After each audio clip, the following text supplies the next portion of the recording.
Hey there, e-bike fans! Welcome to the eBike Products YouTube channel where we cover all kinds of e-bike products along with tips and tricks to save you time and money so you can have an even more enjoyable e-bike experience. In this video, I'll be comparing the 4 fat bikes that were top of my list to purchase as my first e-bike. These 4 bikes are the most talked about and reviewed fat bikes on YouTube, and in the end, I'll reveal which Fat Tire Ebike I chose to order. So let's get started.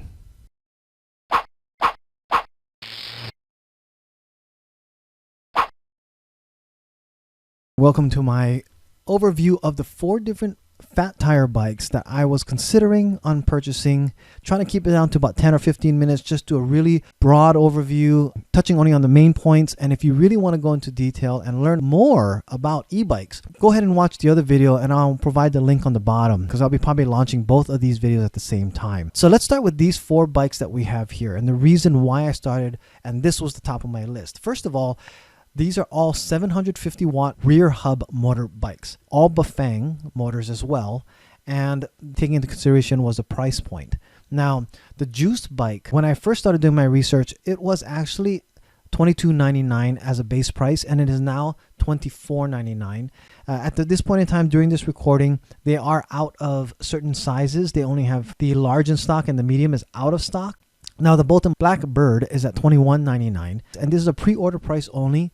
If you order the bike when they have it in stock once it comes in, then there is a $300 increase in the price. So the pre-order price is $21.99. If you buy it once they get the inventory in stock, then it'll be $24.99 as a base price. Now, keep in mind, they have never had these bikes in stock. It always sells out during the pre-order, so they never had to sell at the higher price. Right now, they're already out of the large size bike and they only have the medium, and they have their price at $21.99, and I suspect that would run out probably within the next week or two. Next, we have the Radrover. That is at a $14.99 base price. Free shipping, $16.41.40 was my total that it would cost me to get this bike. And of course, the Sondors XS, $19.57 is the total at $16.99 base price. For now, looking at these 4 different bikes, any one of these bikes I'd be happy with and you'd be happy with. They're all really good bikes. These are the top 4 that are showing because they're the most popular. Now, the Bolton BlackBird is not a big name brand. It's more of a boutique style house, but the owner of Bolton, Kyle Chiddock, puts out some fantastic educational videos on e-bikes. He owns the Bolton e-bike company out there in Northern California, and that is one of the reasons why it hit the top of my list, is because most of my research that I was doing was all on YouTube and just basic internet web searches. The Radrover line, they are still one of the top sellers out there. Sondors as well, and the juiced RipCurrent, definitely a high quality bike. So these were the 4 that ended up being top of my list to make a decision on which of the bikes I wanted. Here's the thing. They're all good bikes. If I got any of these, I'd be happy with them. I had to make a decision based on my needs and my want. If your budget is tight, then consider the Radrover or the Sondors at a $14.99 base or $16.99 base price. Both of these bikes will be under $2,000. If I had a choice between the 2, I'd probably end up with a Radrover. They just have better customer service ratings. I haven't heard a lot of great things about the Sondors compared to what I hear about Rad Power Bikes Company. It means a lot if someone is putting in the effort to making sure that customers are taken care of.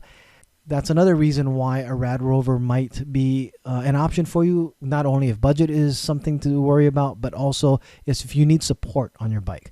All companies have the same 1-year warranty. Now, the Bolton BlackBird and the juiced RipCurrent also have good customer service as well. But if you have a higher budget that you can afford, there is extra benefit to that.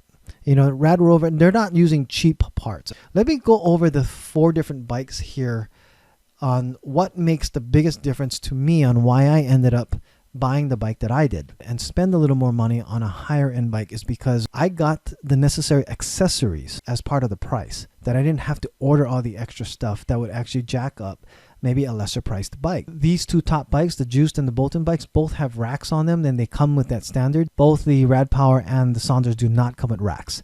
The Sondors does not even come with any fenders, whereas the Rad Power does. It has fenders on it. That is part of the standard accessory that comes with it. It's actually part of the bike price that you're getting here. One of the things that you're paying for extra when you look at a juiced RipCurrent S bike is the battery capacity on this bike is huge. So when I looked at some of the ratings of these different bikes, The range that is actually stated is 40 to 100 miles on the RipCurrent, 25 to 50 on the Blackbird.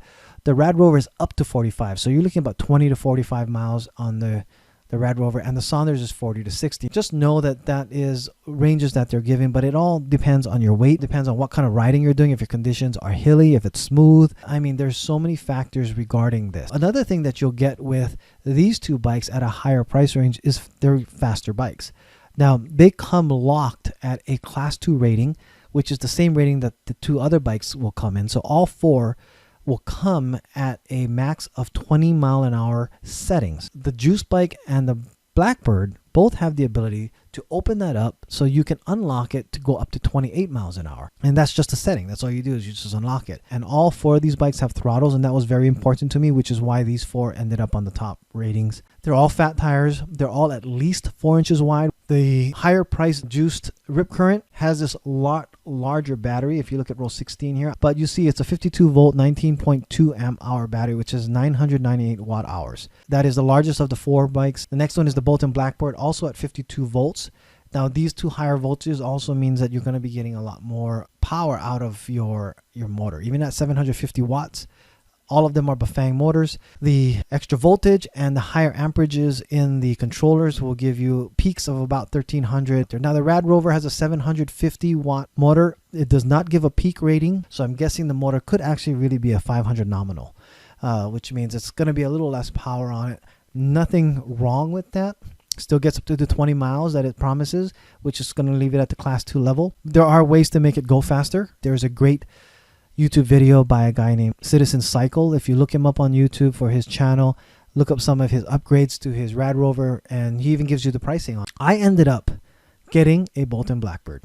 They definitely don't sell as many bikes because, like I said, it is more like a boutique. But needless to say, based on all the YouTube videos that Kyle Chiddock, the owner of Bolton Ebikes, put out there, I ended up getting this bike because he basically put a bike together that I would want. The Bolton Ebike had better brakes, better fork. It actually comes with a fork that's more like a motorcycle fork. It's an inverted. So if you look at these bikes here, they all have their fork that goes up and down at the top area.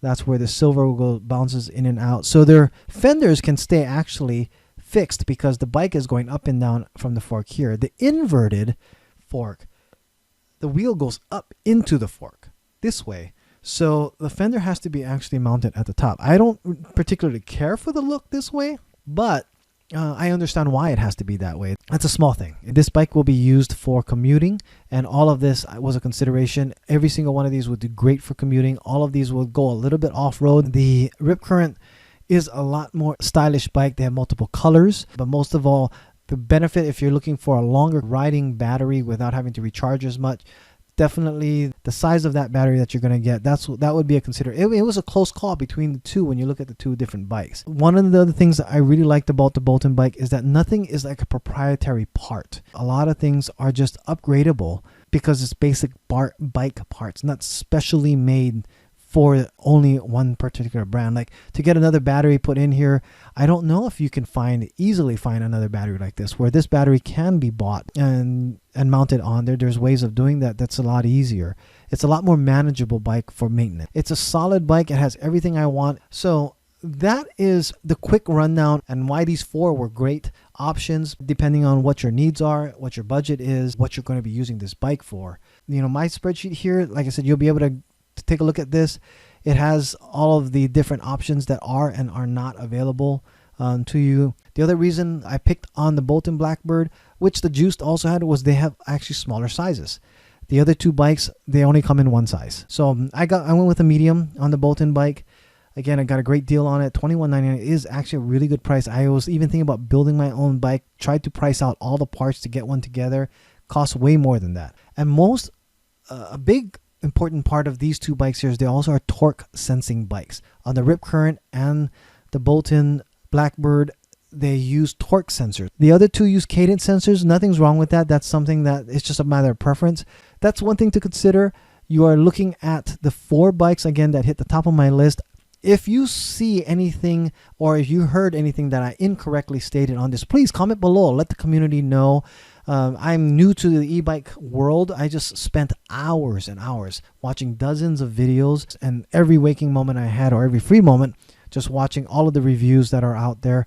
Also, like I said, if you want an in-depth, like part by part of why I picked the Bolton bike over the others and the comparisons that are on there, I go over the spreadsheet line by line, and I also explain why some of these are better and why they're not. They're all great bikes. I would be happy with any one of them. It's just that the Blackbird fit my need the best, and it was at the best value that I felt I'd be getting that type of bike for with the parts. That's the bike that I would have built myself had I decided to build after doing all the research on what kind of parts I wanted on my bikes. The other, like I said, video is about an hour and a half. Go ahead and take a look at it. If you got value out of this video, please give it a thumbs up. And if you want to find out more on how you can save money on e-bike accessories, e-bike parts, and tips and tricks about enjoying your ride a little bit more, subscribe below. Hit the little bell. This channel of e-bike products will be all about how you can save money on some of the accessories that you'll be picking up, like a helmet you have to buy, locks you have to buy. They all need cell phone holders. I had to buy that, especially if you have time, if you're pre-ordering your bike. Thank you very much for watching, and have a great ride. I'll see you in the next video. Thanks.